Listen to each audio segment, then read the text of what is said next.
Salut tout le monde, ici Adrian Mercier.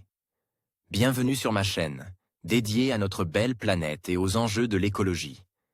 Si vous voulez en apprendre plus sur comment protéger notre environnement et adopter des gestes éco-responsables, pensez à vous abonner pour rester informé. Prêts à explorer ensemble? C'est parti. Bonjour à tous et bienvenue sur ma chaîne.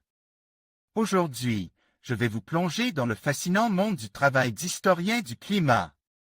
Ensemble, nous explorons comment ces chercheurs analysent les données historiques pour comprendre les variations climatiques à travers les siècles. Je vous parlerai des méthodes qu'ils utilisent, des défis qu'ils rencontrent et de l'importance de leur travail pour notre compréhension actuelle du changement climatique. Restez avec moi pour découvrir comment l'histoire et la science se rejoignent pour éclairer notre avenir. Les historiens du climat s'attachent aux archives pour retracer l'évolution de notre climat.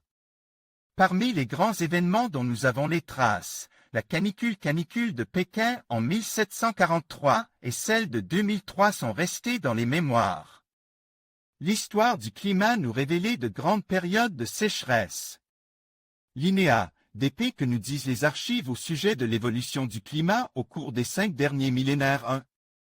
L'importance de l'étude des impacts du climat dans l'histoire a été perçue en France de manière aiguë lors de l'été 2003.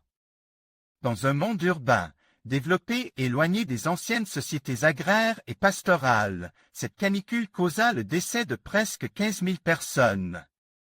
Pour un historien, le parallèle est aise avec la canicule de Pékin de juillet 1743 et ses milliers de décès, connus grâce aux données de l'Observatoire jésuite de la grande sécheresse de Pékin de 1743 et les relevés du père jésuite Gobill. Gaston Desmarais, Royal Meteorological Institute, Bruxelles. La canicule historique de Pékin en 1743. Le père français Antoine Gobill, Gaillac 1689, Pékin 1759, fut envoyé en 1723 en Chine où il mérita la confiance des empereurs Yongzheng puis Qianlong. Ces relevés de température lors de la grande sécheresse de Pékin de 1743 sont une pierre miliaire des débuts de la météorologie. Météorologie scientifique hors d'Europe. Les maximums journaliers dépassèrent pendant de longues périodes les 30 au Réaumur entre le 1er juin et le 25 juillet 1743 soit 37. 5 OC avec un maximum de 44,4 OC. Ces températures caniculaires de 1743 sont à relier vraisemblablement à un grand épisode El Niño de 1744 à 1747 et elles sont plus fortes que celles observées à Pékin au XXe siècle, lors des étés 1942 et 1999. Les météorologues les considèrent comme les plus élevées de ces dernières 700 années. Cette canicule causa des dizaines de milliers de victimes selon les sources chinoises à Pékin, Tianjin et dans les provinces de Hebei, Shaanxi et Shandong. Le travail d'historien du climat. Toutefois, l'historien du climat ne recherche pas seulement les paroxysmes, il bâtit surtout une histoire sérielle en comblant les lacunes chronologiques par le dépouillement des archives des monastères et églises, des municipalités, de la comptabilité des entreprises, etc. 3. Il ne s'agit donc pas d'une recherche purement académique. De fait, l'histoire du climat permet de reconstituer finement les aléas du climat du passé. Histoire du climat et naissance de l'écriture. Le père de l'histoire est Hérodote, v. siècle avant J. C. pour qui ce mot est entendu comme enquête et exploration. Toutefois, en remontant plus avant, le moment à partir duquel nous pouvons faire de l'histoire du climat correspond très exactement à la naissance de l'écriture, une invention survenue sans lien géographique vers 3000 avant J. C. en Mésopotamie et en Égypte, puis plus tard dans la vallée de l'Indus, en Chine et au Mexique.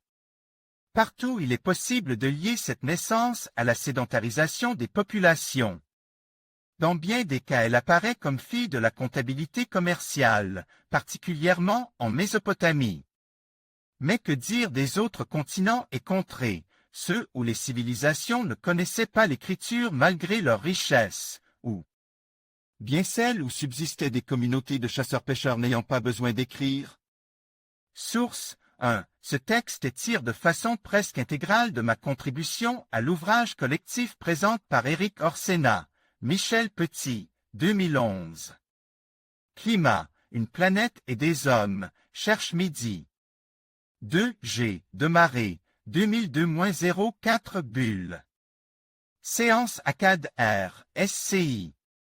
Outre-mer, Bruxelles, 48, 393 à 395.